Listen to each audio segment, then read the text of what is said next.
আজকে নিয়ে চলে এসেছি চাট মশলা একটি রেসিপি।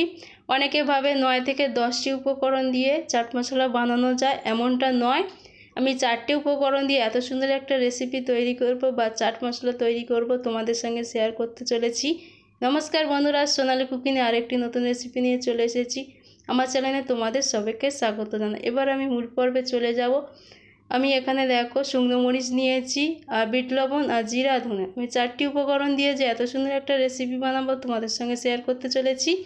এবার দেখো আমি একটা প্যান নিয়েছি, তার মধ্যে আমি 2 টেবিল আমি জিরা নিয়েছি। আমি প্রথমে ভেজে নেব, যেহেতু আমি এখানে গ্যাসটা লো হিটে রেখে দেবো, যেহেতু এখানে লো হিটে রাখতে হবে, নাহলে এটা চুঁয়ে যাবে এবং চুঁয়ে গেলে চাট মশলাটা খুবই খারাপ হবে। তো তার জন্য আমি এইভাবে দেখো একদমই লো হিটে রেখে দিয়ে আমি তৈরি করে নেব, আর কিছু সময় দেব, দিয়ে এইভাবে তো ভেজে নেব। আর দেখো আমার ভাজা হয়ে গেছে, তার জন্য আমি দেখে নেব। এখানে দেখো চেক করে নেব, না হলে এখানে বেশি হয়ে গেলে এতে খুব সুন্দর একটা ফ্লেভার হবে না।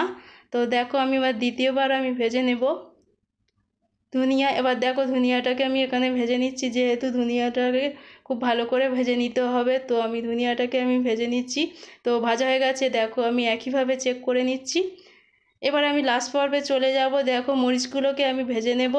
তো মরিচগুলোকে আমি ভেজে নেব, 9 থেকে 10টা আমি মরিচ নিয়েছি, আর এখানে কিছু সময় দিয়ে ভেজে নিতে হবে। আর এখানে দেখো কালারটা যেন হালকা চেঞ্জ হয়, যেন এখানে পুড়ে না যায়, তো তাহলে খুবই খারাপ হবে। তো তার জন্য দেখো এখানে আমি খুব হালকা করে আমি ভেজে নিয়েছি। তো মরিচগুলো দেখো খুব কালার একটা চেঞ্জ হয়নি, যে জাস্ট একটু গরম করে নিয়েছি। তো দেখো এবারে আমি মিক্সির মধ্যে আমি তৈরি করে নেব।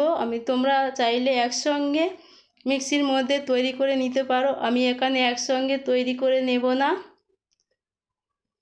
যেহেতু এখানে দেখো খুব ভালো করে আমি মিক্সিতে আমি তৈরি করে নিয়েছি।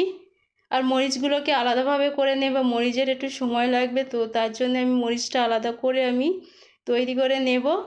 তো দেখো আমি মরিচটা কিভাবে তৈরি করে নিয়েছি। তো আমার মরিচটা খুব ভালো করে তৈরি হয়ে গেছে। তো আমার রেসিপি কেমন লাগলো অবশ্যই একটা কমেন্ট করে জানাবে। আর এবারে দেখো আমি মিশ্রণ করে দিচ্ছি। প্রথমে আমি মরিচটা দেব, দিয়ে মিশ্রণ করব, মরিচটা সম্পূর্ণ দেব। তারপরে আমি জিরা ধনিয়া আমি একসঙ্গে দেব। তো 3টে উপকরণ দিয়ে আমি প্রথমে মিশ্রণ করে নেব। তো আমি 3টে উপকরণ দিয়ে মিশ্রণ করে নিয়েছি, দেখো একসঙ্গে আমি মিশ্রণটা করে নেব। আর তার সঙ্গে লাস্ট আমি দেব বিট লবণটা। অবশ্যই চাট মশলাতে বিট লবণটা অবশ্যই দিতে হবে। তোমরা সাদা লবণ দিতে পারো অল্প করে, তবে বিট লবণটা অবশ্যই বেশি করে দিতে হবে। তো দেখো আমি খুব ভালো করে নেড়ে চেড়ে নিচ্ছি, আর খুব ভালো করে আমি তৈরি করে নিলাম। খুব সুন্দর একটা ফ্লেভার এসেছে, আর তোমাদেরকে দেখাবো কেমন দেখতে হয়েছে।